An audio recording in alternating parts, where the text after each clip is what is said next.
நான் mission impossible படம் பார்த்துட்டேன். அனைவருக்கும் வணக்கம். Mission impossible the final reckoning நேத்து பார்த்துட்டு வந்துட்டேன். செம்மையா இருந்துச்சு. டாம் க்ரூஸ் இந்த மிஷன் இம்பாசிபிள் படத்தை முத நடிச்சது 33 வயசுல. இப்ப அவருக்கு 63 வயசு ஆச்சு.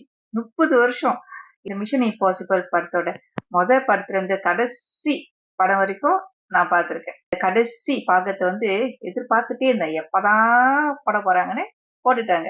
அப்படிதான் இருந்துச்சு. எப்படி ஈத்தன் ஹாண்ட் கேப்ரியல் அந்த வில்லனை வென்றார். அதுக்கப்புறம் பாத்தீங்கன்னா உலகத்தையே அழிப்பதற்காக இந்த ஒரு ஏஐ என்டிட்டி எப்படி முயற்சி செஞ்சுச்சு, அந்த முயற்சி எப்படி இவர் முறியடிச்சார், அவருடைய டீம்ல எப்படி ஒத்துழைச்சாங்க, அந்த மாதிரி ஒவ்வொரு கட்டமும் அப்படியே டுபாரா இருந்துச்சு.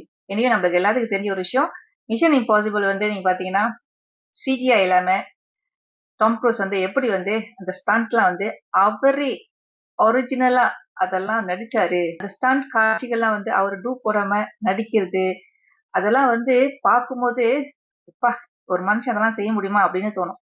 கப்பல தொங்கிட்டு போறது, ஹெலிகாப்டர் குதிச்சு தாவி பிடிக்கிறது, இதெல்லாம் டாம் க்ரூஸ்க்கு சொல்ல வேணும். மொத்தத்துல இந்த படம் எனக்கு பிடிச்சிருந்துச்சு பாக்குறதுக்கு. கொஞ்சம் நீளமான படம் தான் இருந்தாலும் போர் அடிக்கல. ஆனா அந்த பார்ட் 1 பார்ட் 2 நம்ம கம்பேர் பண்ணோம்னா பார்ட் 1 ஆக்ஷன் இன்னும் கொஞ்சம் கூட இந்த மாதிரி எனக்கு தோணுது. இந்த ஃபைனல் ரெக்கனிங் பார்ட் 1 பார்த்திருந்தீங்கன்னா அது ரொம்ப உணர்ச்சி சம்பந்தமா இருக்கும்.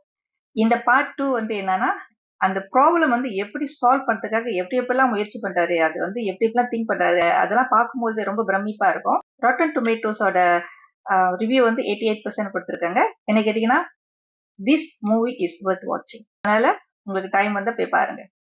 செய்மடுத்த நேருக்கு நன்றி, வணக்கம். திருச்சிட்டம்பலம்.